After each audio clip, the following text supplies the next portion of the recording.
Salut, c'est Apo86 et bienvenue dans ce petit hors-série où je vous explique ce qu'est pour moi un bon film.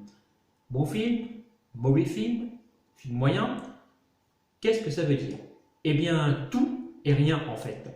Il n'y a ni bon film, ni mauvais film en soi. Tout est question d'appréciation personnelle. C'est pour ça qu'avant de juger un film, il faut bien l'analyser et poser des critères simples pour, entre guillemets, le noter. Personnellement, quand je note un film, j'applique la technique de Laurent Julier, universitaire et théoricien du cinéma, qui a fait un livre là-dessus, et me pose plusieurs questions. 1. Le film a-t-il du succès et pourquoi? 2. Est-ce une réussite technique? 3. Apprend-il quelque chose? 4. Est-ce qu'il est émouvant? 5. Est-ce qu'il est original? Et 6. Est-ce qu'il y a un scénario cohérent? À ça, je rajoute quelques petits critères un peu perso, comme le jeu des acteurs, ce qui est bon ou mauvais, le montage, la durée du film et le rythme du film en lui-même. En effet, un film qui est une réussite technique a du succès, où on apprend quelque chose, qui est émouvant, original, qui a un scénario cohérent, mais manque de rythme, à des acteurs qui s'en foutent et trop long, n'est pour moi pas un bon film. C'est tout au plus un film moyen. Un autre critère aussi rentre en compte, et pas des moindres, quand on critique un film, et c'est là que ça devient très compliqué, puisqu'en tant que critique amateur, je dois de me rester objectif, même si je suis un amateur, comme je vous ai dit. Qu'est-ce que c'est que ce critère? Eh ben, c'est que certains films me touchent, et sont parfois mes films préférés, que ce soit parce qu'ils m'atteignent personnellement, en se rapprochant de mon histoire perso, ou parce qu'il me rappelle des souvenirs un peu touchants. Je les ai vus avec un ami qui n'est plus mon ami, que j'appréciais beaucoup, une personne qui a disparu, etc. Et ces critères-là, bien qu'on peut faire ce qu'on veut, c'est un critère humain.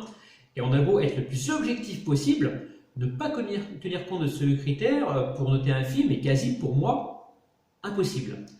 De même, la vision collective de film, quand on va faire un film à plusieurs, modifie sans doute, pour moi, c'est mon opinion, la perception de ce que l'on en a de ce film. Et donc notre jugement et le plaisir d'être ensemble l'emportent parfois sur les autres critères lors d'une projection. C'est pour ça que je ne saurais que vous conseiller de voir 2 fois un film, peut-être à plusieurs et l'autre fois tout seul, avant de lui mettre une note et d'en faire une critique. Personnellement, quand je ne mets jamais de note à un film après l'avoir vu à chaud, voir mes 2 critiques, mes 2 critiques à chaud sur Le Mans 66 et Joker. Attention également à l'effet hype. Je m'explique. Vous attendez un film avec impatience, vous allez le voir au cinéma à sa sortie, Day One, vous êtes trop content de l'avoir vu, et vous oubliez tout simplement d'être objectif vis-à-vis de ce film. Et ça marche aussi pour un livre, une série ou un jeu vidéo. J'ai déjà eu l'expérience. Donc pour moi, prenez le temps avant de juger un film. Ça c'est pour moi la règle d'or. Ne vous jetez pas directement sur la notation d'un film quand vous venez de sortir du cinéma. Attendez un petit peu, 2-3 jours, que ça mijote un peu dans la tête, et faites votre critique après. Ou alors faites une critique à chaud, mais donnez juste un avis, mettez pas de note. Voilà. Encore une fois, c'est mon avis personnel, ça n'engage que moi. En conclusion, je finirai par ceci. Chacun pense ce qu'il veut d'une œuvre. N'oubliez pas que les goûts et les couleurs, ça ne se discute pas. C'est pour cela que je vous invite vivement, lors de mes vidéos, à voir vous-même le film, ne pas juste compter sur mon opinion. Allez voir le film que je critique, analysez-le, et après faites votre propre opinion. Et puis, à la rigueur, vous mettez votre commentaire sur ma vidéo, si vous n'êtes pas d'accord, si vous êtes d'accord, qu'est-ce que j'ai oublié, etc. C'est pour ça moi, que je fais des vidéos, c'est pour que vous ayez également votre avis et qu'on puisse un petit peu débattre dans les commentaires YouTube.